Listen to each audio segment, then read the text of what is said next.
Hi, my name is 𝗙𝗢𝗟𝗦𝗢𝗦. And I'm Brendan, the husband. And you're listening to The Little Flock, the podcast that offers practical insights about living a counterculture of goodness, truth and beauty in a world of increasingly hostile secularism and indifference. So, if you're looking to learn from two imperfect followers of Christ about how to live like the wheat amongst the darnel, this is definitely the podcast for you.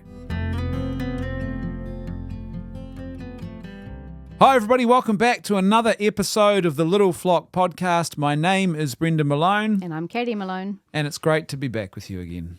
It really is. It's been a long time. It has, isn't it? How long has it been? I was just trying to figure that out this morning. I don't think we should count because it means the year's going very fast. Because Katie left us. She abandoned us. Rude. No, she didn't. She had a short-term contract. Yep. Doing a bit of a working class, a power woman, a career woman. Working class. Working class. Well, we're all working class. You promoted me in space of 6 words there. She's a working woman of the world. Just in time for the Barbie movie, Katie got I'm on trend. a corporate role. Yep. No, working for the local school. So it was good to have you back though, Katie. Oh, thanks. So we can do these episodes. Don't forget, folks, if you're new here, please share and subscribe to the podcast. Share it with your friends. Make sure you hit subscribe, whatever platform you're listening on. And if your platform allows you to give us a rating, then please give us a rating. That all really helps the show. If you like it, you're getting something out of it. Give us some stars, chuck in a comment, things like that. I should also say today, you might hear the heat pump on in the background.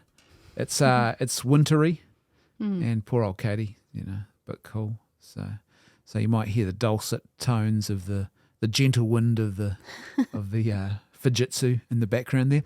Don't forget, folks, that if you want to support the work that we are engaged in, you can do that. There's two ways to do that. One is to become a patron at patreon.com/leftfootmedia. And if you do that with $5 or more per month, you will get access to all of our exclusive patrons-only content. We produce weekly political, current affairs and cultural commentary. There's 2 podcasts a week. There's a monthly interview show, things like that. So that there's these exclusives that only our patrons get. So $5 a month gets you access to that. Or if you prefer, if you're living in New Zealand in particular, this might be something you're interested in, you can support us, our charitable organisation, LifeNet.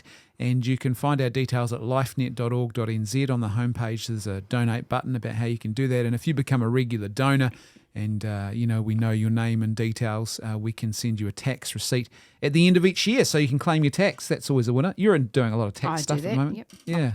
The guru. Sorry, that's the noise of the microphone there. Sounds like someone swinging off the monkey bars. When I was a kid, did you ever have a noisy bunk in your house? Oh, yep. Yeah, we did. Didn't everybody? We were kids, boys and bunks. And we had these terrible bunks that they were only held together, metal bunks, but not like the new ones, which are a bit more robust. And they were only held together, the top and the bottom bunk, by these 4 little, like tiny bits of metal that sat between the cylinders, if you like, and they had a rubber seal around them. And basically, if you jumped on the bunks, the seal would shift, they'd drop down to the bottom leg, and then the top bunk could even fall off. It's madness, the man. excitement. Yeah, it was. I don't know where they got those bunks from, Mum and Dad, but they were a blooming death trap. So if you want to support our work, you can do that way, patreon.com/leftfootmedia or lifenet.org.nz. And a huge thank you to everyone who is supporting our work. We love you.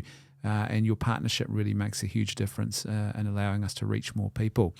Don't forget, last but not least, of the little notices before we jump in. Notice time. Everyone loves notices. Take a seat for the notices. Yeah, gosh, we all love notices.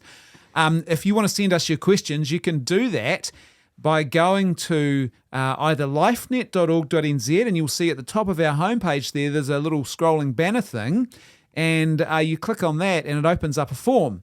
And so you can send us your questions. Thank you to those who are using that form. We are getting your questions. They are arriving. That's one way of doing it. You can do that totally anonymously. Don't have to fill in any name or any other details if you don't want to. It's just your question and the topic that you want us to talk about. Or you can go to thelittleflockpodcast.org. That's thelittleflockpodcast.org. And that will take you to the homepage for our podcast. And there's a link at the top of that page with all the episodes on it where you can click on the link and fill in the form and let us know your feedback, your questions really, isn't it, that we're looking for, that we're going to answer for you in these episodes. Alrighty, Katie, are you all ripped and ready to go? Absolutely. Yeah, look at you. You're a power woman. She's standing today, folks. Normally she sits. Today she's standing. She's ready for action. Yep. She's Ready to get into it. We're both standing, actually. That's, So let's start with a little bit of a conversation, Katie, as we like to do. A little tete-a-tete. Sometimes we talk to each other. Yeah. It's funny, actually. I was thinking about that today, how often couples don't talk to each other. It's quite amazing. I've discovered that it's actually a lot more common amongst marriages than you'd think, that people just passing each other in the hallways of their busy lives and not communicating. That's Life can become very perfunctory. Just who's doing what, going where, how many kids are they taking with them when they go. Yeah, that's right. You can see why some marriages end up in trouble when the kids all get old and leave home. Because it's all of a sudden they realise that they were only in a sort of a, what would you call it, contractual parenting arrangement or a nannying and chauffeuring type business. And then once the clients have all gone, they look across the table and they go, who are you? That's a pretty sad way of looking at the world, isn't it? But so take care of your marriage, folks. That's what we're saying. Have conversations. Have regular conversations. There's that squeaky noise again. Take time for a small chat-et. A small chat-et, yeah. That's a very important thing to do if you're married. Especially if you're a bloke and you want to know how to avoid getting into trouble. Make sure that you're aware. You'll find out. You will be told. You have been warned. Okay, let's read this article called 4 Ways to Recover Wonder for Renewed Faith by a guy called Billy Swan, Father Billy Swan. He's a Catholic priest, and this is on the Word on Fire website. They're a great outfit, Word on Fire, really awesome evangelistic Catholic organisation. Love them. We love them. And this article I thought was really great, and I thought it was really important for families, and I thought it just struck me as being really essential and something that we could do, because I know, Katie, you're often, when we're preparing for these episodes, you're like, oh, not another negative story. Yeah, stop being so negative about everything. Yeah, give me some... Stop it. Give me the good oil, the positive juice. That's right. I'm a junkie for a bit of love. Well, there's enough negative news in the world. Yeah, that's true. People getting shot and running away on lime scooters and... I don't know, like everything's depressing when you open the paper, right? Are those two things on a spectrum? Being shot and running away on Well, the lime person who did the scooter. shooting ran away on a lime scooter. That's right, yeah. I was going to say, get away. stealing lime scooters is probably at the low end of the offending of the worries in the world. People, what's your top worry about the state of the country right now? Lime scooters. They are a big problem. They're everywhere. We don't have lime ones, we have flamingo ones. Oh, yeah, they're mental, eh? Okay, let's read this article. Research in recent decades by people like Charles Taylor, and he's a philosopher who wrote a great book. Get your words right, Brendan. So people like Charles Taylor, with his book A Secular Age, has identified a clear link between the decline of religious belief in the Western world and a progressive disenchantment or loss of awe and wonder. And this is kind of cool because I think, interestingly, we tend to think of religious faith as being sort of like a thing you do or learn. Like, rather than that, this whole notion of tying it to a sense of awe and mystery, and it's like, whoa, there's something profound going on here, and just wondering and marveling in the face of it. Because that's not something we do. No, that's right. Yeah. It's a thing we participate in that's outside of ourselves. Disenchantment leads to a weakened sense of mystery that makes the conditions for faith in God more challenging. Like if we think we know everything about everything, then why do we need an all-powerful God? Right. If this loss of enchantment has a negative impact on faith, an important question for the church and really for the family is how we can cultivate a renewed sense of awe and wonder in our children, students, congregations, and ourselves so that faith can be renewed. Here I offer 4 ways we can cultivate a greater sense of awe and wonder that will lead to faith in God becoming a credible and attractive option in a skeptical world. And the first one, Katie, is be humble. Be humble. Just be humble. Just be humble. Don't interfere with words that you know nothing about. That's right. So this is really important. Sorry, stepped away from the mic there, folks. Turn off the heat pump. And it says this: the first step to recover a sense of awe and wonder is for us to be humble. Humility is an attitude of the mind that compels us to acknowledge that God is God and that we are limited creatures that He has made. If we deny there is a God, sooner or later we begin to act as if we were divine, and so begin to think and act as someone we are not. And so this is a really important point, right? Like we, this whole notion of humility, and we live in a world that's sort of the information age. We think we know everything about everything. And I was thinking about our children, like how important that is to sort of cultivate within them a sense of almost like taking them places where there's, it's big and awesome, nature and stuff that you're just like, whoa, I'm just a tiny little human being in the face of this massive waterfall or an ocean or whatever it is, Yeah, absolutely. He says this, looking deeper into the mystery of human nature inspires awe and wonder. Consider the wonder of the psalmist who ponders, what is humanity that you are mindful of him, mortal humanity that you should care for him. You made him little less than a god, with glory and honour you have crowned him. Notice also the awe and wonder in Mary's humble soul who magnifies the Almighty, who has done great things for me, holy is his name. And that's from the Gospel of Luke. So that's a really, really important one. And I think in families too, like humility in general is just an underrated virtue, right? Absolutely. Yep. And in the modern age, and it's so essential to the life of a family. Yep. Yeah. Because I think you get a lot of put yourself first, self-care, Yeah. rah, but actually, Yeah. It's more important that you serve, and it's more important to be the little person, I think. Yeah, that's so beautiful. Yeah. What do you think about self-care? I reckon self-care's got a bit out of hand. Yeah, there's definitely a place for it. Yeah. Like we were just talking about a colleague, a friend of mine who's having a hard time with her husband who's in sort of advanced dementia. Yeah. We're advancing dementia, and I said to her today, like, it's really important that you take half an hour and have a cup of coffee. Yeah. That's actually an important thing for you. You can't look after him if you don't look after you. Yeah, if you have no peace, you've got no peace to give. That's and right. he needs peace, right? Yeah, that's right. So I think, there's definitely a place for proper self-care, but that doesn't sort of mean squeezing everything else out so that your self-care happens, I think. No, and I think it's too, it's like often self-care becomes my self-interest. Yeah. I want to feel comfortable. I want to feel happy. I want to feel good. I want my, what about me? And I think that's the danger, right? If an unhealthy self-care is what about me? That's the wrong reference. Whereas self-centric. Yeah. How can I be better for others? Yeah, that's right. It's different. Yeah. The second thing he says this as the second essential component of the 4 is ask and seek. Well, kids do a lot of that. Can I have a snack? Right, well, I'm just going to seek out a snack now in the pantry without even waiting for you to tell me whether I'm allowed to or not. That's a common thing, right? When Jesus encourages us to ask and it shall be given to you, seek and you shall find in Matthew chapter 7, we naturally interpret his words as permission to intercede for our needs. Of course, this is true, but they can also be interpreted as words of encouragement to ask the questions that beg to be asked and to seek the truth that is to be found. In this sense, wonder begets wonder. When we contemplate the wonders of nature, like the sun, moon, or stars, or the things that we have made, such as cars or machines, our minds naturally wonder, who made this? How did it get here? How does it work? This is good, for our wondering leads to answers that lead to more questions that lead to more wonder. St. Augustine encouraged all Christians to contemplate creation like this, and this is the quote, question the beauty of the earth, question the beauty of the sea, question the beauty of the sky. Who made them, if not the beautiful one, who is not subject to change? And it's so true and so beautiful, eh? Like this is why science is possible for Christianity. This is how Christianity really opened up the sciences, because there's a whole dynamism in the world and a sense of wonder about that and wanting to know more that's actually seen within Christendom as like an act of reverence and love for God to find out more about his creation.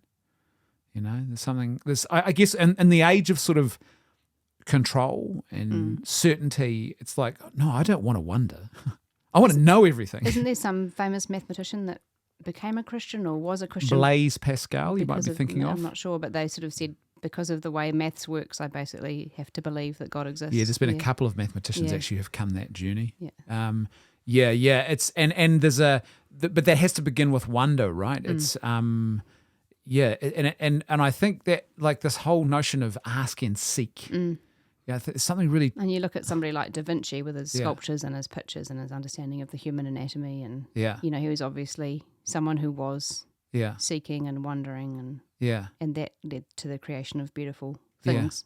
Because I think that this is the thing. I think in families, and particularly Christian families, we can get in this trap of thinking, Nathaniel,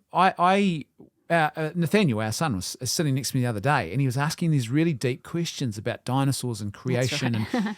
And the temptation could be to say, oh, look, son, well, just don't worry about that. It's just, or give them a really quick sort of, it's all God, God just knew what he was doing. He made it all, don't worry.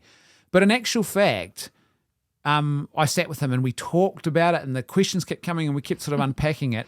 Let's just caveat this all by saying it was bedtime. Sure, but I think it was more than that though, because he had some genuinely interesting questions. It wasn't simply like, "Oh, Dad, can you tell me about the time you were 5 and tell me about all the dinosaurs that have ever existed. How long will that take?" Yeah, no, it wasn't one of those kind of filler questions.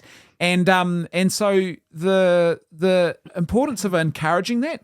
And also just asking questions in general, like when kids start to ask about some of the more, as they move into adult topics, and now they might not be ready for that yet, but they're ready for a part of a discussion about it. The temptation is to think, oh no, we shouldn't even maybe talk about certain things. Like someone starts to ask about bodies or sexuality or stuff, and we think, oh no, we shouldn't talk about that. But in actual fact, we've got to remember that the sin is where the absence of the good, and when it moves into areas that are not good, but the actual wonder is actually a healthy thing. It's part of who we're made to be. Our bodies are part of us, and all, you know what I mean. Like we should foster. I think Christians should be really good at this. Really, this sort of healthy sense of conversation about the world and who we are. And so that's number 2. Number 3 is spend less time looking at what we have made, and more time looking up to what God has made. And I thought that's good. I thought it was going to say looking up, beautiful. Looking up what God has made. Dear Google, what has God made? Here's what he says. When was the last time you gazed at a full moon or a sky full of stars and said, wow? When was the last time? You remember? Oh, recently. There was a nice moon the other night. Yeah, I was the same. Yeah. I looked up, there's the moon, and then there was a couple of weeks before that, I remember I got home and I just stopped and stood in our driveway for about 5-6 minutes just looking up at, you can see all the stars? Beautiful. This was cloudless night. It was unbelievable, just the awe of it, But yeah, that's important, to do that. I'll often try and stop during the day and just sit and look at the sun. Not straight up. No, obviously. No, look at the sun. And now I'm coming to you. Take advice from Brennan, guys. Speaking in utter blindness now. Moral of the story, don't look at the sun with binoculars. But yeah, no, just that sounded wrong. Looking at the stopping and contemplating sort of the beauty of like a sunny day outside, even just outside my office window or something, stopping to do that. No. I think, yes, stopping is the key there, and it's a change in perspective. Yeah, that you look at something sort of from a different angle or see it through different eyes almost. And yeah. And you don't do it in passing, so actually stop, and you don't tweet about it or post on social media. Just be in the moment. That's right. It's not a thing to show to others, it's just for you. When was the last time you stopped in rapture at a beautiful sunset or rainbow? Do you know the magnificence and complexity of one cell of a living organism? Well, that's a good question. So for all the science buffs, it's like, go and look at the complexity of this thing then and see God in that. It's not like all technical control and dominance. It's the beauty and wonder of it. Or when did you last take the time to gaze in awe at your sleeping child? Not just awe that they're asleep. Yeah, it's like, praise God. Yeah. It's funny, it's probably for me, I'd say once a week, once a fortnight that happens now. When they were younger, it was a lot more common. But now it is for me once a week, once a fortnight. I will stop and I'll just, I get to look at Nathaniel sleep every night because I've got to remove the cat from his bedroom. Oh yeah, it's funny. They're different, multiple positions there. And Evie and Maddie still sleep in the same position. 14-year-olds, like they did when they were babies. And the baby twins, man. Yeah. Have we become so familiar with these things or too busy that they no longer amaze us? That's a good question, right? I'm too busy doing family life to do family life. I had a little realisation about this the other day, actually, even before I read the article, so I was clearly ready for this. You were pre-prepared. I was.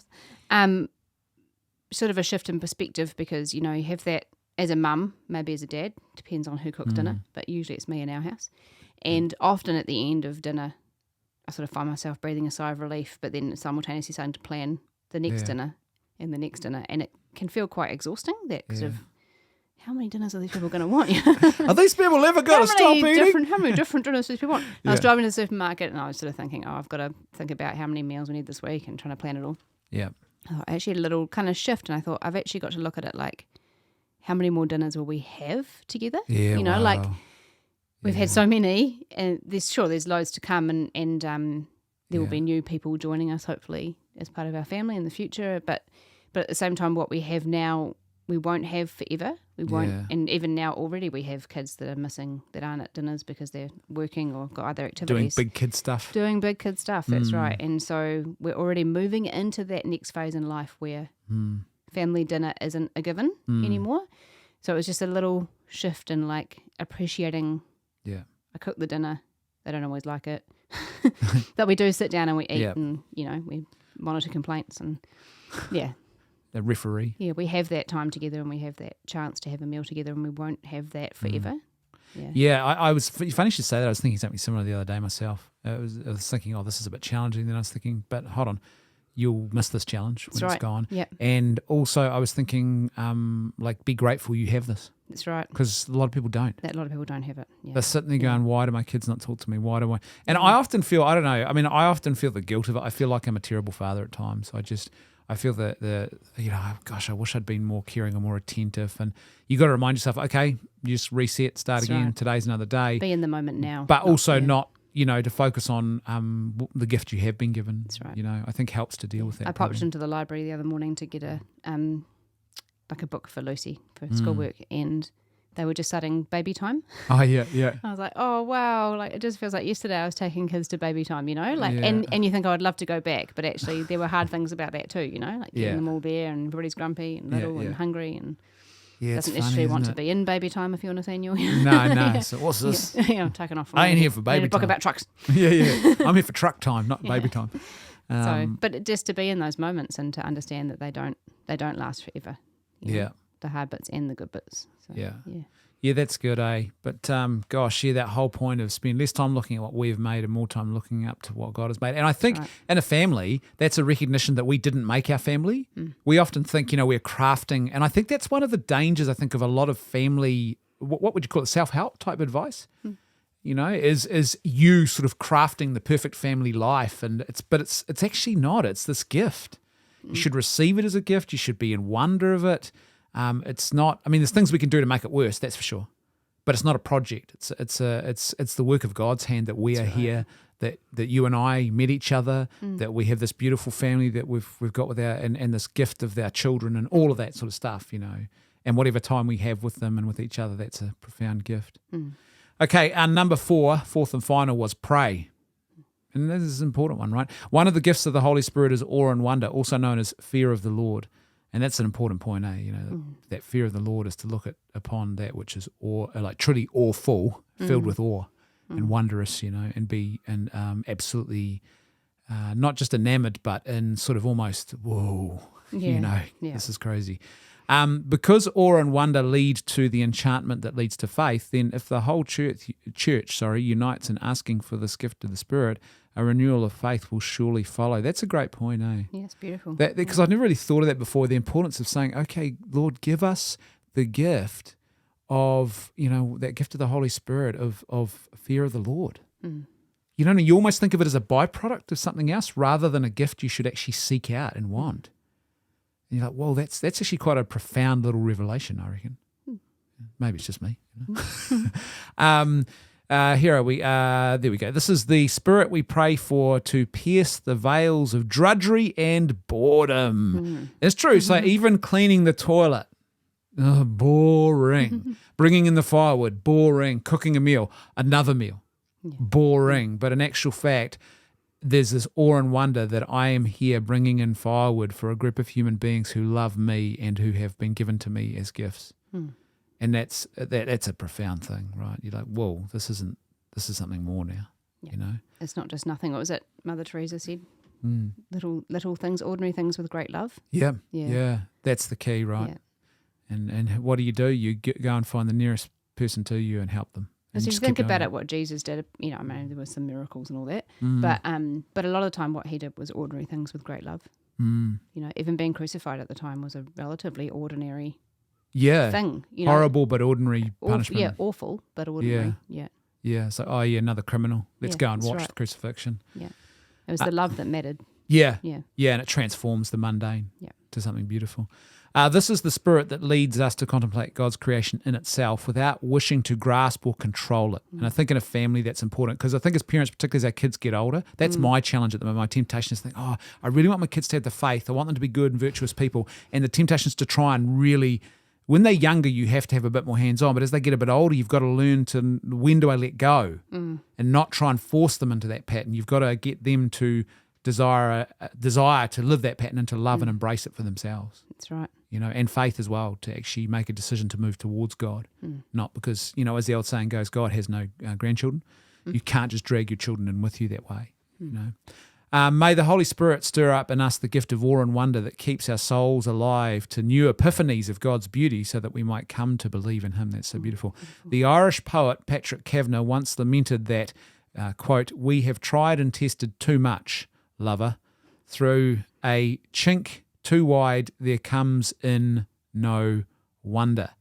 That's a great little quote, eh? Love poetry. He then hoped that the season of Advent would, quote unquote, charm back the luxury of a child's soul. And that's from his poem Advent. And that's it, eh? And I think this is where the our celebration of the liturgical calendar of the Christian church is important. It gives us a cycle of like going into the aestheticism of Lent and the sort of, it's quiet, it's a bit more solitude, there's sort of penance and fasting and stuff. And then you come into the great wonder of Easter.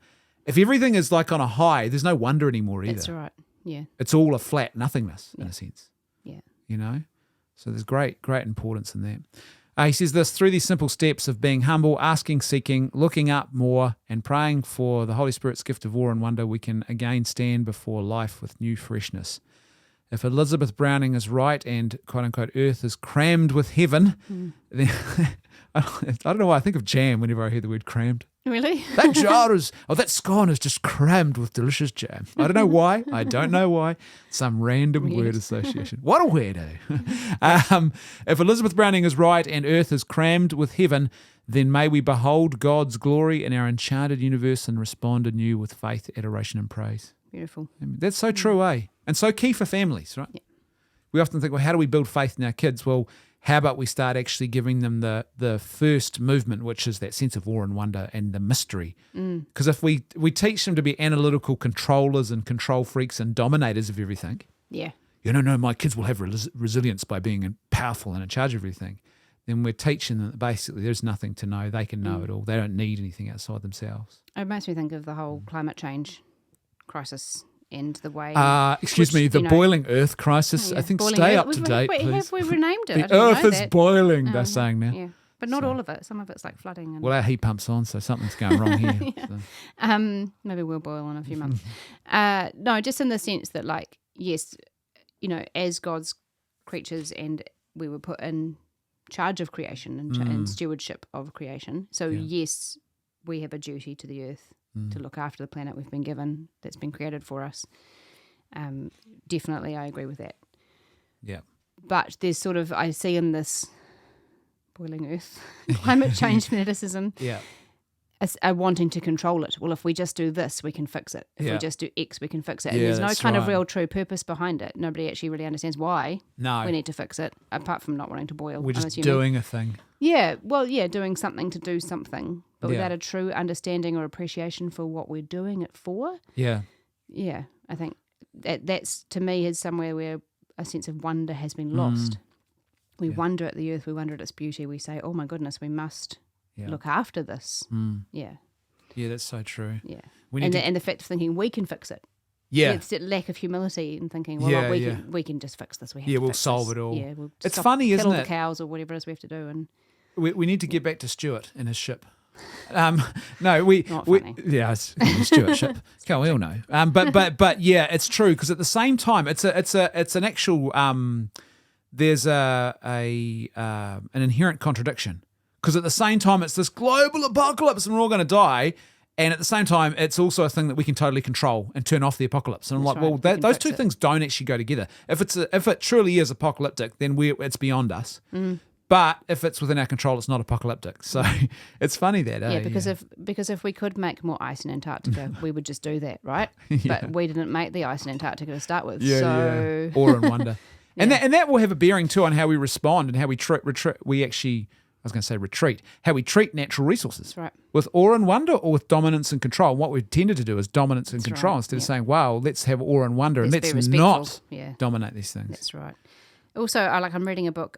It's a fiction book at the moment that I'm reading. It's always a fiction book because you're in charge of non-fiction. It's true. It's called Once Upon a Wardrobe, and it's about C.S. Lewis, and it's a lot of it's taken from his biographies and autobiographies. It's about where Narnia came from. Yeah. So it's this girl who's a really good mathematician is trying to find out from him for her little brother how did you come up with Narnia? Where did it come from? And he's sort of answering the question but not answering it.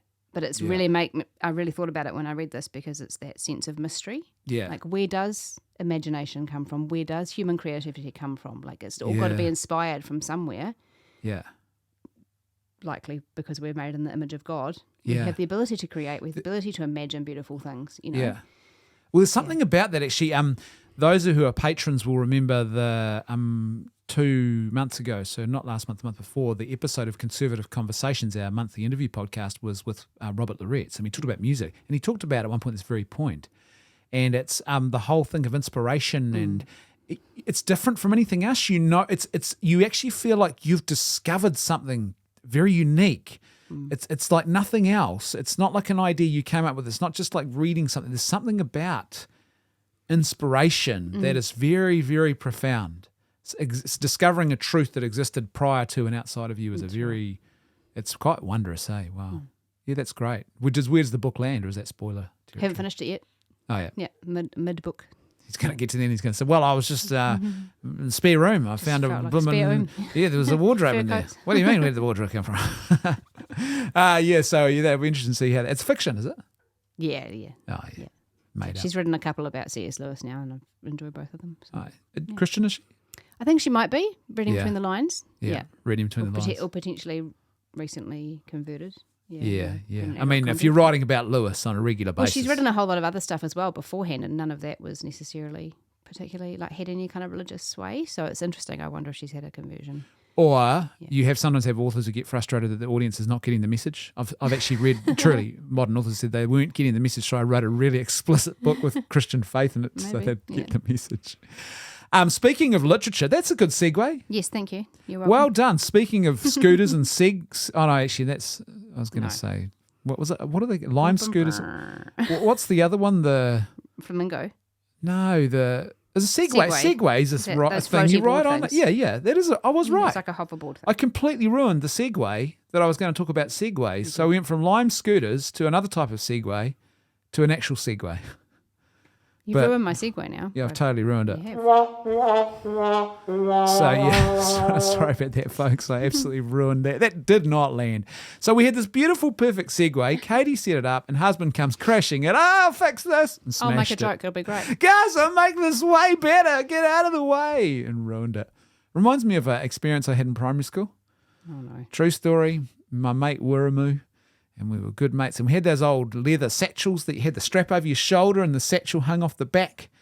And you'd get your glow-in-the-dark stickers and stick them on them. And it's the last day of school, big open-plan classrooms, because the old modern learning is not actually the original modern learning. The original modern learning. What a disaster. Yeah, the OG modern learning. The OG. I was OG experimented on. That's what happened to you. That's right.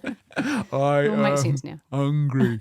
And so the big fishbowl. And last day of school, final day for the year. Everyone's, we're going home for Christmas. And then a bumblebee comes into the classroom, lands on the window.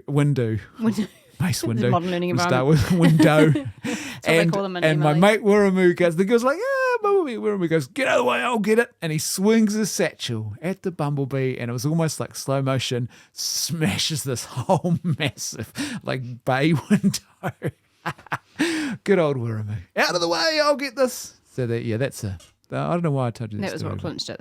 You came back after the holidays and it was made into 4 classrooms, right? Solve None of that. OG modern learning environment problems.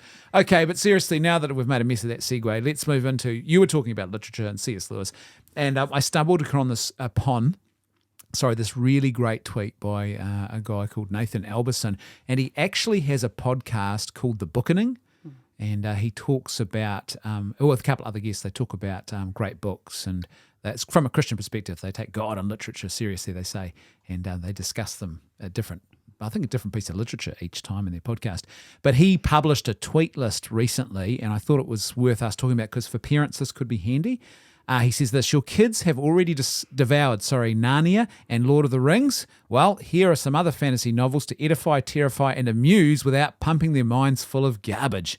And that's our big challenge for us, trying to find books, because our kids devour books, but it's like, what can we give them to read that's not just crap, and full of ideological propaganda? Because I don't know about you, but it feels to me like a lot of propagandists or lousy authors, hacks, have gone, oh yeah, writing young adult fiction seems a pretty easy thing to do, and they're all in that space. Younger than that. Some of the graphic novels that come home that are, just very subtle wokeism. Yep. Dribbling in, it's just that early.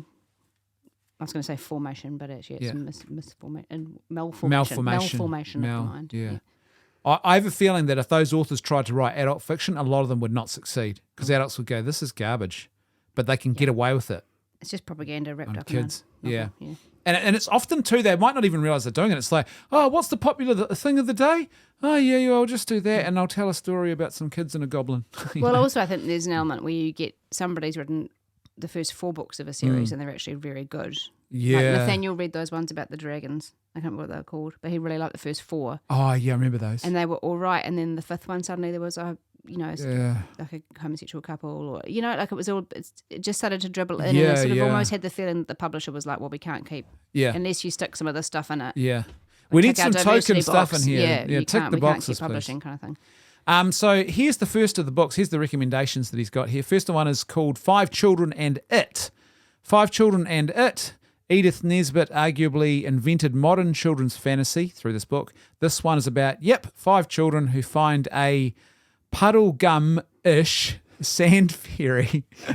Man, that's a mouthful. He grants wishes that go very wrong, and the results make for a charming adventure. See also the rest of the series. Have you heard of that one before? I've heard of it. I've never read it. Yeah. Oh, this one's a classic, The Wonderful Wizard of Oz. We've had a couple of kids read this one. L. Frank Baum's fairy tale is not much like the movie, at least in tone. It's different, eh? Yep. Every page of this adventure fantasy brims with characters, settings, and ideas. Expect both whimsy and menace. 2 of my favourite things. See also the bajillion other Oz books. Yep. And there are a lot, eh? Yep. It's quite funny how The Wizard of Oz was... it set a tone and a perception that wasn't necessarily... It was a great film, but not accurate to what the breadth and depth of the books were. That's right. Yeah. Half Magic by Edward Eger. Have you read that before? No. Half Magic by Edward Eger follows in the footsteps of Edith Nesbit with well-written stories of children having magical misadventures. In this one, 5 siblings find a coin that grants wishes, but only halfway. Ooh, that's a great concept. Half a wish. Shenanigans ensue. I'm sure they do. See also all his other books. So that's a pretty... this one you must have heard of, Howl's Moving Castle. Howl's Moving Castle, Diana Wynne Jones. Apologies, anyone called Wayne.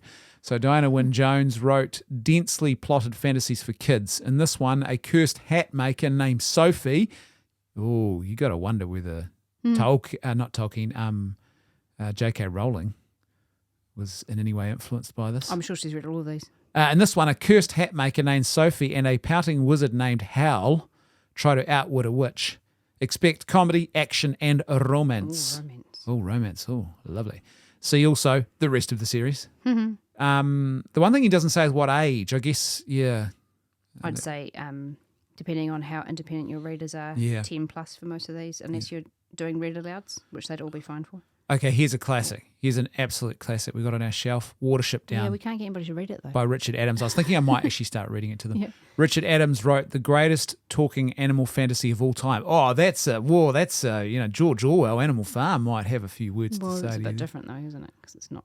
Well, yeah, but... the same audience. the greatest talking animal fantasy of all time? Narnia. It's a big... Narnia's up there. Red Wall... Yes, it's a big call. I'm surprised Red Bull didn't make it to this list, actually. Yeah, it's someone added it to the list further down. Because our boy Nathaniel, he loves Red Bull. Loves Red Bull. And it's a really good series, actually. So Richard Adams wrote the greatest talking animal fantasy of all time, a strange and beautiful book about rabbits on an epic quest to find a new home. Be warned, it's more violent than you might expect. Do you remember the movie? No, never watched it. Oh, man, I remember watching them. It was like, used to be on once or twice a year on TV. And at the end, you'd be in tears. Bright eyes burning like fire. Because that was the theme song for it. You guys don't need to watch it now. You just heard Brendan. Oh, man. It was, yes. See, Lucy won't watch. Our Lucy, she's never liked any of those. Anything where animals movies with animals. She doesn't like animals getting hurt or... Funny, eh? She won't go near them. Getting lost. Animals that get lost and find their way Not home. good near lost animals. Yeah, no. See also, Nada, thumbs way down for his other books. So that's interesting. So the other books didn't make the cut. Oh, here's a classic, Winnie the Pooh. Yep. A.A. Milne's famous honey-loving bear who lives in the 100-acre woods is still a classic. Witty, funny, and full of lively characters like Eeyore, Piglet, Rabbit, and Owl. Don't bother with the movies and shows. Read this. Yeah, it's true. There is a style in the way those books are written, eh? That, I like how he describes Eeyore as lively, though. Yeah. Yeah, I don't. Wrong character. I think that's lively characters. But yeah, there's something true about the old classics, eh? Right. I guess the movies could be a segue in for your kids, like a gateway drug to read the book. True, although I see what he's saying. They're not particularly, It's about the fantasy writing. That's right, yeah. The Marvelous Misadventures of Sebastian. I'd never heard of this one. Lloyd Alexander wrote this witty adventure about a young fiddler who finds himself involved with a circus troupe, a runaway princess, an assassination plot, and an enchanted villain. See also violin. Oh, whoops! I was going to say, why would there be an enchanted villain? What a dumb thing to write. How about a dumb thing to read, mate? It's an enchanted violin, pal. Okay, so that makes more sense. See also the first two lives of Lucas Casher. Here we go. This is a classic. Mrs. Frisbee and the Rats of Nym. You've heard of this, eh? I remember reading this primary school. And Robert O'Brien's Newbery Award winner, a widowed field mouse named Mrs. Frisbee, tries to cure her son. She'll need the help of some mysteriously intelligent rats, dark, melancholy, and gripping. See also the Silver Crown. Yeah, the Nym series, man. There's something about those books, man. I remember as a kid.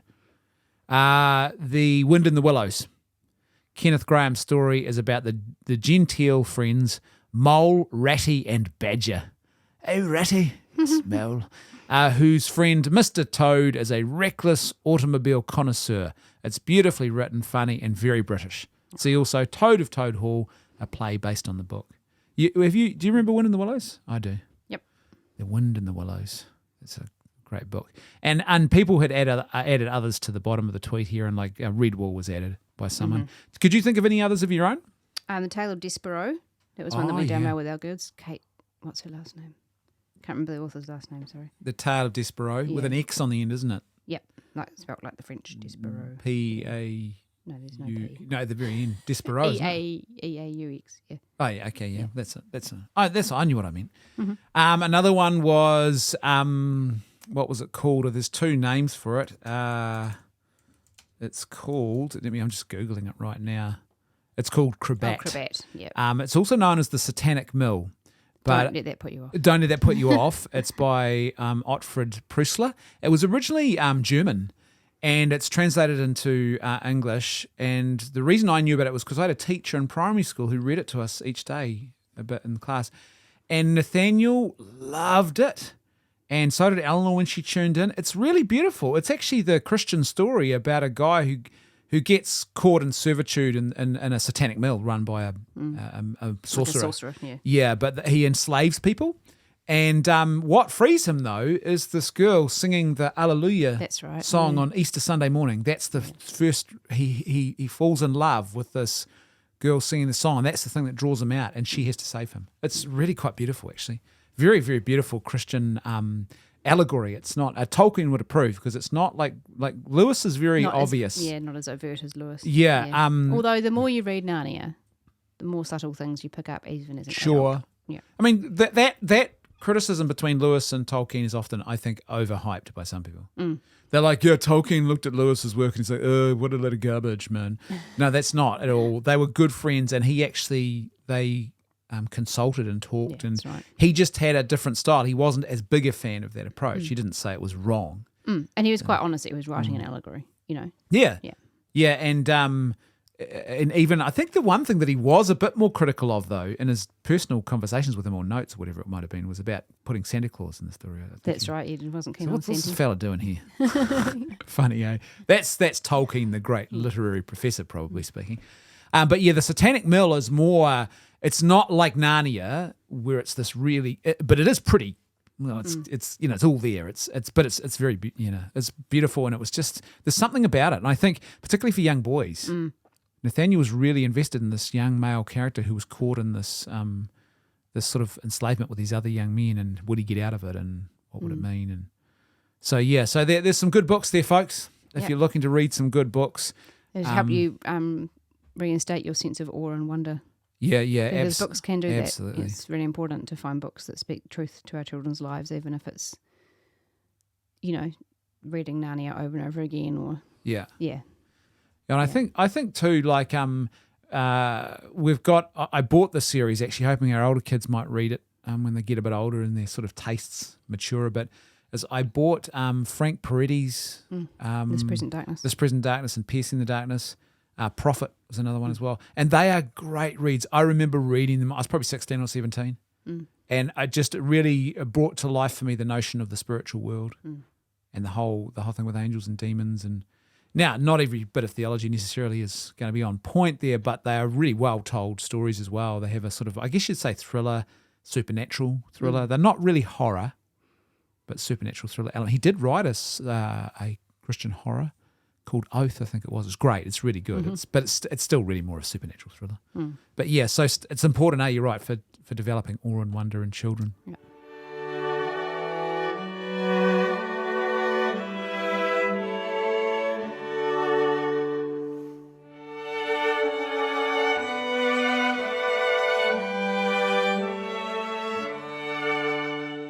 Alrighty, so that musical interlude means that it's time for our moment of goodness, truth, or beauty, and also for our scripture reflection for the month. Katie, ladies before Always gentlemen, ladies as first, usual, kind-hearted man that I am. Tell me, what is your moment of goodness, truth, or beauty? Oh, I mean, there's been a lot in the last wee while, but just on the weekend our oldest had her first formal. Yeah, lovely. Yeah. I was going to do that one. I'm glad you did it. Oh, have you stolen it? Have I stolen yours? No, you haven't. I actually went somewhere because I thought, I bet you she's going to talk about that. Oh, no, I had a few. Could have chosen from. Yeah. But actually, it was beautiful seeing her all dressed up and really enjoying herself. But actually, the thing that I appreciated most, we ended up somehow, mysteriously, with awe and wonder, we ended up with... As you do. With all of her friends staying the night and coming over beforehand to get ready. Yeah. So I don't it was know like how a wedding, happened. It was like a wedding. I don't know how it happened. Suddenly I was like hairdressing and the makeup after party and the before party and driving people to and fro.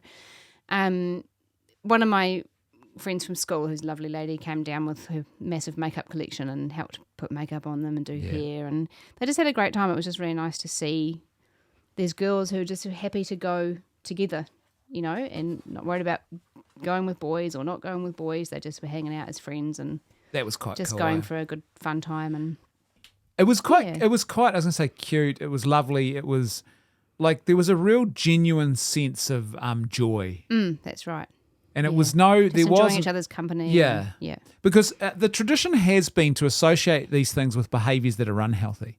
Oh, let's really hit the booze, let's drink. That's right. Before and afterwards. And then after parties, I remember even when I was in high school, it was all about the drinking.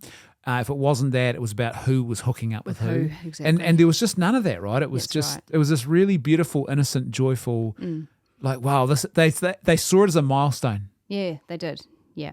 And they really invested in it. There's something good about that. They had a milestone. And they just enjoyed each other's company, and they were all helping each other with eyeliner and hair and, just getting stuck in and, That's great. It was nice. I loved it. See. Yeah. And Lucy came home with all these photos from the photo booth with like all of her and her friends making that duck-kiss face in every single photo. I'm like, could you not do one with a smile? Mum, we're cool. Yeah. Too cool. Too cool to smile. Well, that's lovely. I'm glad you mentioned that because I thought, I bet you Katie's going to talk about that. I'm glad you did. So my moment of goodness, truth, or beauty is actually a quote. I stumbled. I didn't know we could do quotes. Well, we can. You can do whatever you want. It's awe and wonder, and it's totally up to you. I'll be back next month with lots of quotes. It has to be. Hour, guys. It can't be some random quote from a bloomin' mechanics manual. It has to be. But that might be beautiful. That's true. Make sure not to change the oil on a 6-monthly basis. Okay, so my was actually a quote that an important one actually to what we talk about on this podcast that I came across while reading another book. I'll talk about it once I've finished it. Actually, it's a very good book so far. But it's a quote from John Chrysostom. He is a saint if you're a Catholic or Orthodox. I think he's a saint as well. Some Anglicans, I think. Maybe. And he's a church father though. So and this is what he said. This is from one of his Sunday sermons. 14, 15, 16, 1700 years, 1800 years ago, almost, yeah. Let everything take second place to our care of our children. And I'll say that again. Let everything take second place to our care of our children, our bringing them up in the discipline and instruction of the Lord. If from the beginning we teach them to love true wisdom, they will have great wealth and more glory than riches can provide. If a child learns a trade or is highly educated for a lucrative profession, all this is nothing compared to the art of detachment from riches. If you want to make your child rich, teach them this. He is truly rich who does not desire great possessions or surround himself with wealth, but who requires nothing. Don't think that only monks need to learn the Bible. Children about to go out into the world stand in greater need of scriptural knowledge. So true. That's such a beautiful and powerful quote. And hundreds of years ago, one of the fathers of the church is saying, he's telling parents, he's speaking to us today too, let everything take second place to the care of your children.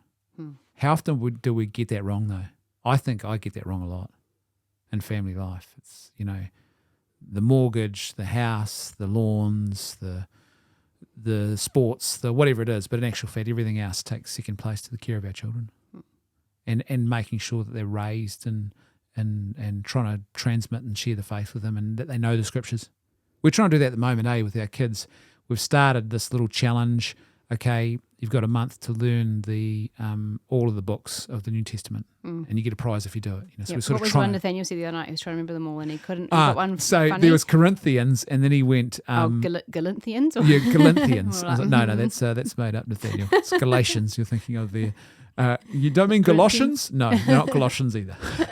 So it was funny, But trying to give them that sort of grounding and that sense of our tradition and who we are. And as parents, you can't do anything greater for your kids. Give them the tools they'll need as they leave home to actually navigate the darkness.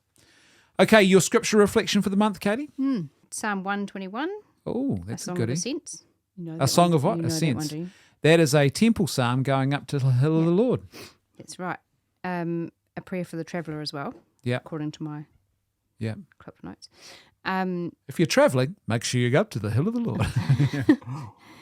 It's the one that says, I lift my eyes up to the mountains. Where does my help come from? My help comes from the Lord, the maker of heaven and earth. It's beautiful, actually, the whole psalm. It's only 4 stanzas. But it makes me think again of what we've been talking about this morning with the wonder. So often we get bogged down in life and we're, like I was with all the cooking the dinner incessantly and just life and just busyness and focusing on all the things you have to do, that we are downcast. Yeah. Even if you don't sort of realise it. And actually to change your perspective, it's important to lift your eyes. Yeah.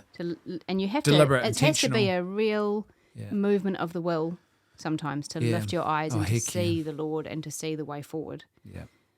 Yeah. Yeah, that's just great. Putting yourself in his trust and care. Great. And it goes on to say that the Lord will never, he never sleeps. He who watches over Israel will neither slumber nor sleep. That he's always watching over us even when we're asleep. Yeah. Yeah, mountains are very important too to our Christian tradition, and we inherit that obviously from the Jewish, our elder brothers in the faith. It's really important that the mountain of the Lord, the hill of the Lord. Well, the commentary I read said that they would, if they were travelling and they could see there was a wooded hill, they'd be saying, well, how can we get through this wooded hill? How will we know that we're going to be safe? And that's why they'd pray this psalm. And I thought, it's funny you think about it today, like the hills and the woods we have today are different, but they're still there, Yeah. Yeah. Yeah, that's true.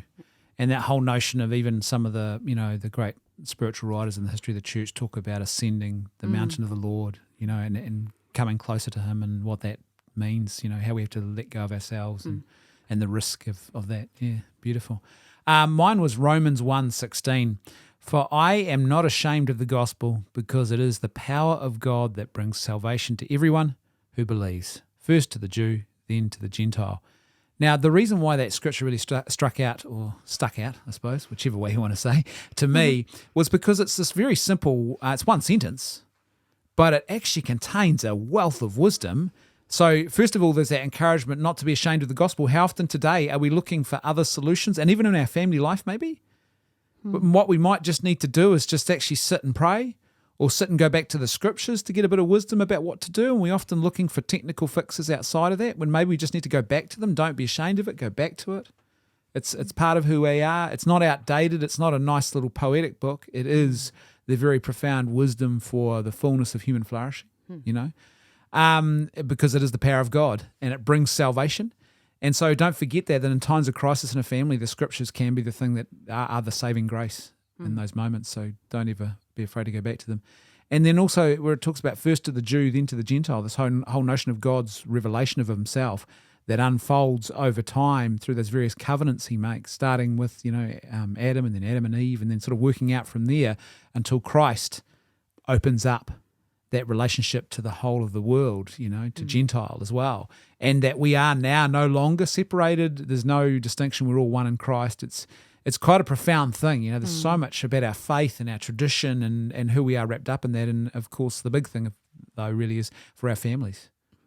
How often do we try and solve other problems when we should maybe just stop, pray, read the scriptures, get a little bit of quiet clarity and wisdom, and then go back to trying to fix a family crisis or something like that. Absolutely. Or a marriage crisis, as the case may be.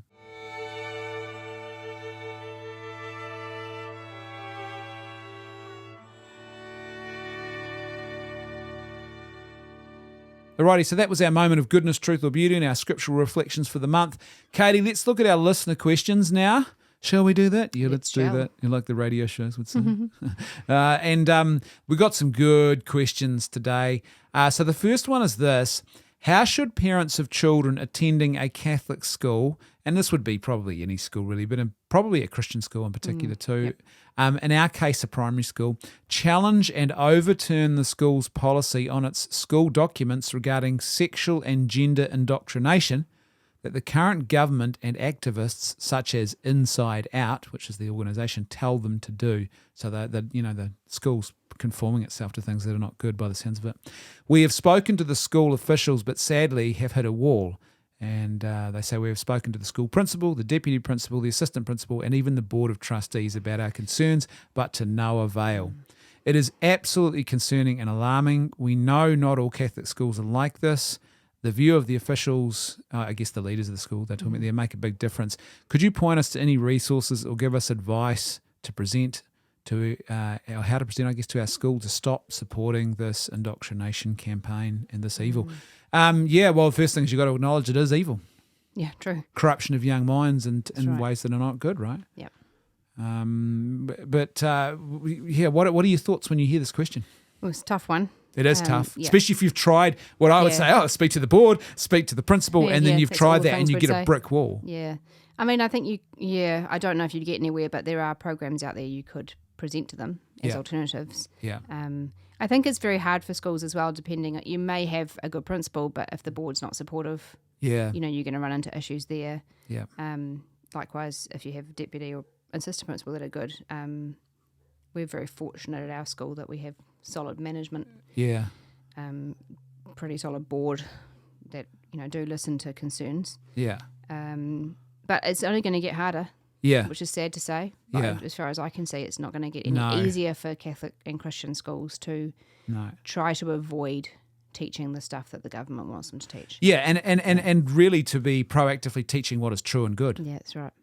And that's what they're countering more and more. It's not simply that they won't let them, I guess, not teach the nonsense. It's that they won't let them teach what is good. Yeah. Yeah. I mean, at the end of the day, you do the right to remove your children from those programs, and I think you should exercise that if you're concerned about them. Here's what I'd say. Yeah. I think so that this person's tried some things here. One thing I'd say I'm not sure how you approach the board of trustees. That can make a difference. So the way you approach makes a huge difference. If it's initially a very hostile engagement, that tends to shut down some of your avenues often straight away. But at the same time, I totally understand why parents would be extremely concerned. I always get concerned when I see this stuff because I know the potential to actually do harm to our children. And a parent, I don't want my children harmed.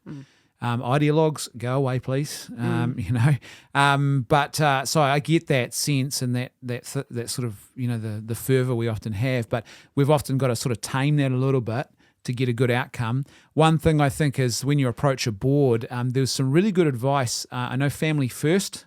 I think their website is familyfirst.org.nz. So that's Family First New Zealand. They had a great interview with the mum a couple of months ago who actually approached her board about all this kind of stuff. And she had expertise in this area, professional expertise. And so she talked about, in a very matter of fact and really common sense, easy way to understand, how to actually have a meeting with your board so that you can get better outcomes. And so she talked about the fact that a lot of board members don't realise that they are actually legally responsible for what happens in the school. That's right. And a lot of them don't. They're sitting on boards and they're like, oh, I'm just on the board. I'm just like a parent helper. No, you are legally responsible. And if something goes, the management. And if the governance, and if something goes terribly wrong, you can be actually legally held liable. So she says you've got to go in and remind them of their duties and their obligations, and that what that means is, do you understand what's being taught to kids, and what if harm comes from this, you will be liable. And so it sort of really wakes them up. We've actually got to take some action here. If they're not prepared to. So that I'd recommend seeking out that interview. And there was some good advice there about how to have those conversations with the board. I don't know this particular person if that was how they did that, so maybe that might not be relevant, but for others that's important. I think another thing that's essential is you've got to get a community around you. Yes. If you don't have that already, get a community of other people. It helps, I think, provide a bit of a guardrail. Well, a healthy community will. A community that's a bit jaundiced can become a bit of an angry mob. You don't want that. Yeah. But a healthy community of people who will help you keep, they're guardrails because they help you keep perspective and avoid you sort of going into rage and mania and stuff like that. They sort of say, okay, we can do this. Yeah. They help you avoid despair. And I think also with a community, you probably have got a bit more of a chance, I think, of really possibly having your voice heard. Exercising a bit of change. And I think that's essential. The other thing is really school yourself up. So you're in a Catholic school setting. There are some, documents that I'd highly recommend. The Vatican issued a document about the question of gender and issues like that a few years ago. I think it's called Male and Female. He created them. I could be wrong. Just Google Vatican document on gender and read that. That's a really good document. And you can speak to the Catholic school and the board about this and say, look, this doesn't correspond with what our own faith teaches. Right. This is important. And you, like you've said, Katie, recommending good resources and groups. Loving for Life New Zealand are a great group. Encourage the school to get them in. Yep. I would also consider other things. I would go to the bishop. If you're getting no joy with the school, go above the head of the school and go to the bishop and say, look, this is not good. Yeah. And if that's getting you nowhere, I would say try and get a group of parents together and actually even write to Rome. To the Absolute Nuncio. Yeah, and say, look, this is not good. This is happening in our Catholic school, in our country, and they don't seem to be taking our faith seriously, and it's really a threat to children. I would say don't be afraid to, don't ever think, oh, no, we'll just give up and walk away, because that's what the ideologues require. And then they rely on really is bullying everyone into submission. Oh, they'll just go away eventually. We just scare them away. You got to acknowledge you don't want to be a curmudgeonly old angry person, but you've also got to acknowledge that it is, a lot of these fights are quite lonely and they're often hard. Yep. They're not easy. They're not quick. They're not easy, and they take a lot of effort. So you've got to really commit to saying, I'm going to be that parent. Yeah, that's right. But be that parent in a way that's charitable and wise, I would say. Yeah. Last but not least, I think, Katie, is to consider, if all else fails and the school is teaching really errant nonsense, don't leave your kids vulnerable. I'd take them out of the school, pull them out, take them somewhere else, homeschool them. Yeah. Do what you need to. Remember what we heard from John Chrysostom? What did he say? Let everything take second place to the care of our children.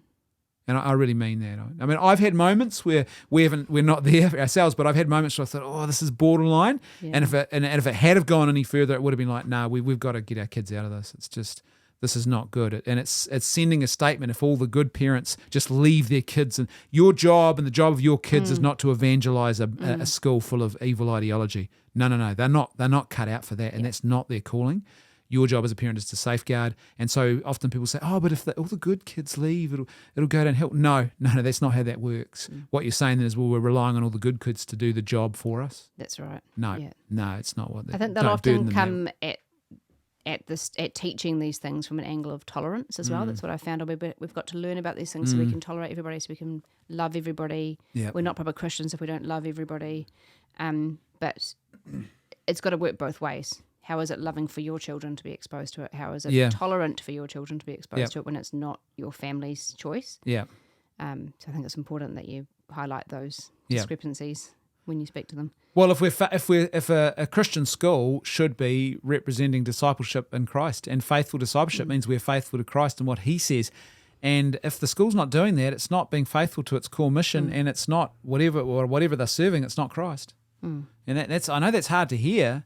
Yeah. And hopefully no one's scandalized by that, but we're living in an age that's getting harder, as you said. And we need to actually have a bit of a nuggetiness about ourselves. As Bob Dylan once said, let's not talk falsely now, for the hour is getting late. And that song All Along the Watchtower. And it's true, the hour is getting late. It's enough of the sort of the false talk and the sort of platitudes. We need to actually be very clear and concise in charity, of course, but we need to be very, very courageous in calling out error.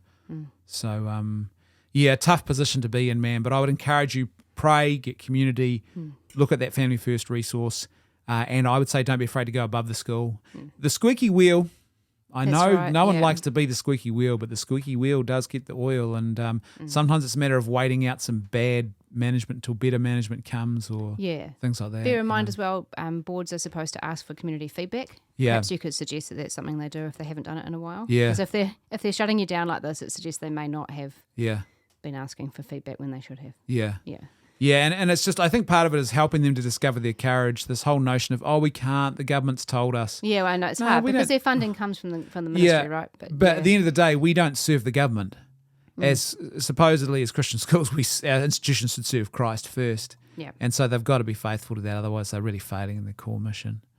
Okay, question number 2. Should Christians involve themselves in politics? If so, how? Kind of relevant. Yes, by praying for our politicians.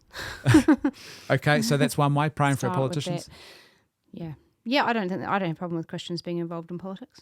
No, they should be. It's very, it's a very tight rope to walk, tight rope. Yeah. You know what I'm it's trying to say? a hard path to journey, right? Absolutely. Yeah. I think Christians should involve themselves in politics. There's this funny dichotomy that some have got about the church versus politics versus the church. It's not. It's always been both and. Like, if you're a faithful Christian, we know in the New Testament, we are told by Peter, we have a priesthood as ordinary lay people. And what do priests do? They take unholy things, they consecrate them to God and make them holy. What's our priesthood then as ordinary people, as ordinary everyday men and women in the pews? Our job is to go and take the world and to consecrate it to God. So our work, the world around us, the things we involve ourselves in, our sphere of influence should be a place where we're trying to bring that to God as much as possible to try and make it more holy. And that includes politics. Yep. It's not exempt from that. As the old Irish saying goes, the people get the leaders they deserve. That's right. Yeah. So, if we want to see change, we've actually got to work actively and be in that space. So I think that's definitely, Christians should be involved. Voting's one thing, election year. Think about how you vote and why you're voting. Maybe we could talk about that if you want to ask questions, listeners, about that, and we'll maybe cover that in a future episode. But I think also primarily people often forget it's more than that. Get involved with parties, volunteer, help, be a Christian in those spaces to bring light. And don't ever live the lies in those places. Don't ever support bad policy that's contrary to the gospel, But so Christians should. I mean, the answer is yes, they should. If so, how? Get involved, join parties. That way you can, not all parties, but some in New Zealand, you can help to select candidates. Be a volunteer. Maybe even if you're suited to this and you've got the skills and the experience and a bit of wisdom and virtue, be a candidate for a party. Your voting matters. And I think also inform yourself. And I don't just mean about current politics. That's easy. Katie, what does the National Party think about this? Or what's the abortion policy of the Labour Party? No, I mean inform yourself about a philosophy of politics. What is the Christian vision of what politics should be? That's a much more important question. try and go to the root of the problem, not the symptoms. Yeah. Yeah. So yes, get involved. Easy question. Thank you. Number 3, why has the Christian church lost relevance to our teenagers? Wow. Big final question, Katie. What do you think? Should churches be relevant? Oh, I see where you're going with this now. Yeah, that's a great question. Should churches... Is relevance the most important thing? Well, that's a good question. That is a great question. Thank you. Should they? I don't think they should be. Well, the church is always relevant in a sense because the human need for salvation and for God never ceases to be. It never changes. Right. That is always there. So the church is always relevant in that way. But if the church is trying to be relevant to the culture of the day, that's when you can get in real trouble. Yep. So if it doesn't understand that it will always be relevant, if it's faithful and loving and outward focused and active, and it's trying to say, well, how do the cool people of today think? Let's think and act more like them. Then that's when you get in trouble, right? That's right. Yeah. I'm trying to be like the cool kids. Yeah. So the church should be faithful. And if you're faithful to Christ, guess what comes on the back of that? Relevance. Right, it does, right? If you have reverence, that brings relevance, I think, as well. Because we started by talking about awe and wonder. How much awe and wonder is there in our churches and their worship and what they're doing? Or is it like dinky games and gimmicks and consumerism? Come along to our church and have an experience. We've got dry ice. Yeah. No. Or is there something here like, whoa, this is different? There's awe, there's wonder, what does it do? It's a sign to people who come that there is a real, tangible, powerful, all-powerful God that these people believe in because their whole lives are shaped and their behaviours, their worship, everything reflects that. That's right, yeah. Yeah.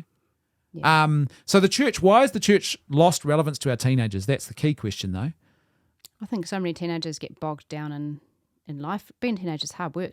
Yeah. Like it really is. There's all those emotions and hormones and everybody's saying, what are you going to do when you finish and the school? end of the world and you've got to save us from the climate boiling apocalypse. Boiling planet. That's right. Yeah, it's all doom and gloom. Yeah. I think it's all fun until someone loses an eye. As church, we should be encouraging our teenagers to lift their eyes up. Yeah. Good. Yeah, lift up your eyes, see to God. the hills. I see what you did there. You're segueing back into your scripture. I'm making everything so relevant. You see what I did? I'm all about segue. Yeah. The segue, not the floaty not the ride-on segue, the actual segue. I think we need to be giving them something to lift their eyes to. Yeah, that is awesome. Yeah, that's and that doesn't mean the worship band on the stage or even in our case the priest on the altar. It means God, and we should always be pointing to first to and God, foremost. to Christ. Yeah. The source and the summit, everything should flow out of and lead back to that. I think too, I don't think the church has actually lost relevance to our teenagers. It never has. Like I said, the church is what? It is effectively the mission of Christ on earth. It is the hands and feet of Christ on earth, and everyone needs that. So it hasn't lost relevance, but what it's often is, it's become timid or weak maybe, so it's not effective in its engagement, or it's not as faithful, so it's just like, well, why do I need the church? Almost, if your local church has become irrelevant, it's possibly because it's made itself irrelevant. And what I mean by that is it's just sort of to a teenager, if it looks like just another version of a golf club with a few hymns thrown in, well, why do I need to go to church? I can go to the golf club and have more fun instead. And I think teenagers of all kind of subsets of people, teenagers need to be called on. Even if they don't realise that themselves, they need to be called on to be better people, to believe in something that's bigger. And that's why so many of them have cottoned on to the climate crisis or the strikes or whatever, because they need a cause. Yeah. It's sort of part of their being. Do you know what it is again? It's back to awe and wonder. Yeah. There's awe and wonder in the face of this big transcendent thing bigger than me that I'm called to. Oh, it's the climate. It's saving the climate. That's right. Yeah. You're so right. That's such a good point. And I think too that basically we've got it. This is why that where we started was so important. And we didn't intend this. Did not think about this. This is not a plotted trajectory at all. But we're about to stick the landing, I think, in a big way. Thank you, Holy Spirit. Was that article started, and one of the big things was that awe and wonder. And this is where you need it. Like, do the scriptures come alive to our teenagers? Does the history of our Christian faith come alive to or is it like dry and boring because we don't even really have a wonder for it, or we're not transmitting to them? Like, is it any wonder that, like, this is crazy. At the moment, like, Jordan Peterson is doing all the heavy lifting for us. He's got this round table discussion they're putting out, like, they're 2-hour-long episodes going through chapter by chapter, reading through every verse of the book of Exodus with this round table of Christian and Jewish leaders unpacking the wonder and the awe of what's contained in this text. How many churches are doing that? Yeah. They're not, right? And that's our book. Yeah. That's our book, and we're not even doing it. And we're like, no, we've got to have more drums and strobe lights and a big youth games hall. And that. Now, these things are not necessarily unimportant. They have a place, right? But no, they're not awe and wonder. You see drums, you see strobe lights, you see sports everywhere today. Yeah. There's nothing unique about that. It's a bit nerdy when the church just is trying to imitate things in the world and then stick a Jesus sticker on the front of it. No, it's got to be deeper and more meaningful. And when you come to like an encounter with the scriptures, that's like, wow, these people really believe this and they know how to open and unpack it really deeply. It's like, whoa, there's something here, you know? That's right. People often say to me in my work, I've said this a few times lately, they say, man, you're so brave speaking about these issues to the culture. And I'm like, I'm not brave. These things are so good and so true. Like, why wouldn't I? I love telling people about these things. There's no courage needed. I only need courage if I'm uncertain of my position. And so I think we should be like that, where we just are so enraptured by our own traditions, our own faith, our own scriptures that we live it, we bring it out, and that will be relevant. Yeah, that's right. It'll be real. I think we don't need to worry about the church being relevant. We need to worry about ourselves being relevant to teenagers in the sense that we're accessible. And I've seen so many times over and over again, young people, certainly not necessarily always teenagers, a little bit older, the thing that brings them back to Christ and back to their faith and converts them in a way, so to speak, is conversation, is dialogue. And you have them there. I'm not an expert at this, but I know lots of good people that are, that can engage with people, young people where they're at. Yeah. And often they don't, you're not trying to convert them, and they're not looking to be converted. They just want someone to answer their questions and to respect that they have them. Yeah. And to engage in that back and forth. Yeah. And that's where the relevance comes in. That's where the nitty-gritty is in reconverting our teenagers to faith. Yeah. Is by it's like Christ. He just goes and sits with people and has conversations with them. Yeah, I'm having dinner with you tonight, Zacchaeus, come down from your tree, hurry up. Get on it. That's so true. And I think the thing too is maybe we say, well, why has the Christian church lost relevance? Well, ask yourself, are you part of the Christian church? Well, you're making a judgment call about yourself. Are you irrelevant to teenagers? Why? Yeah. What we often think, well, you're the church. Why is the church? When's the church going to start getting better? Or why are our church leaders not doing this? It's like, you are the church as well. What are you doing? Yeah. What are you doing? And I think that's a challenge for all of us. I'm very tempted to say, oh, the church is not doing this, or the church is not doing that. And I have to remind myself, I am part of that church. Right. Yeah. So what am I doing and not doing? Yeah. And I think in our families, actually, with the point you started with, you said, is that whole thing of thinking maybe we need to boil it down to its more simple constituent parts. And what is the church made up of? Families. So what are we doing in our families to make the gospel, to make Christian tradition, to make our catechesis, our actual beliefs and our Christian theology relevant to them? How are we instilling in them that sense of awe and wonder? Yeah. And there's lots of ways to do that. And even one simple way is to, have some family movie nights where you get good, really well-made Christian films that sort of give them a sense of, there's something more. Yeah, I know. They're out there. They do exist. But, that sort of, they're like, they're really sort of captured by the beauty of the art.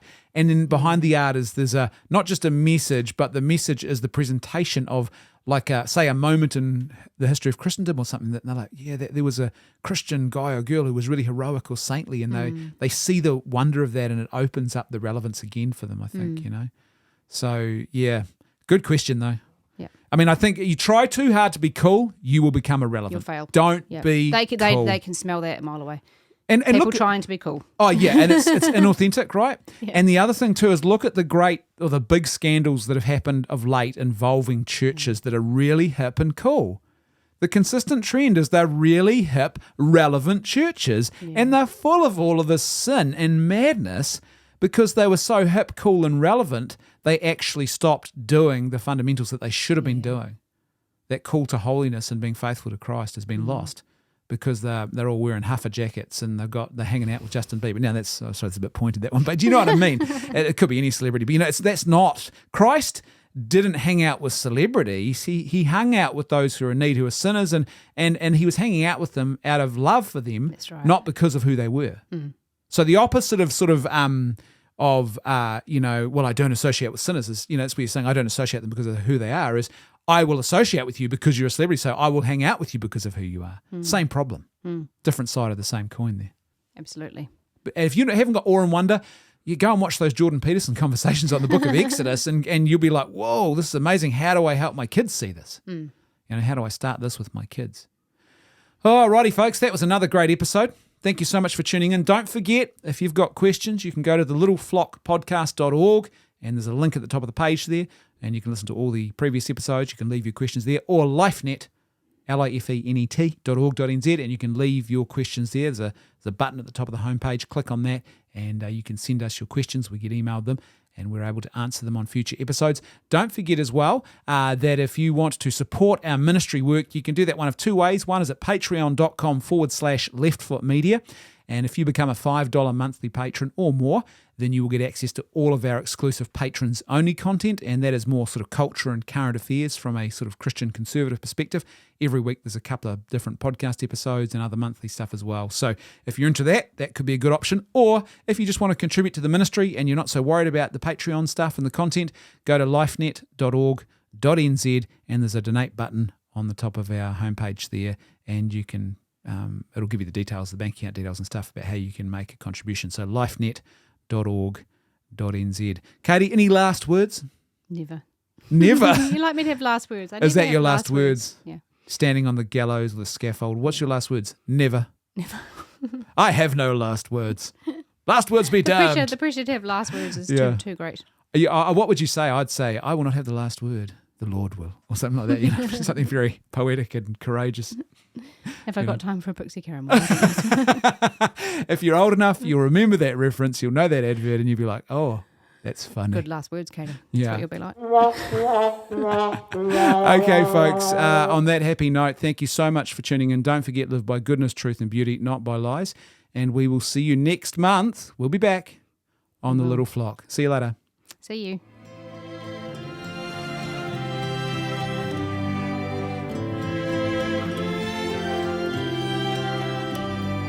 The Little Flock is a joint production of the LifeNet Charitable Trust and Left Foot Media. If you enjoyed this show, then please help us to ensure that more of this great content keeps getting made by becoming a patron of the show at patreon.com/leftfootmedia. Thanks for listening. See you next time on The Little Flock.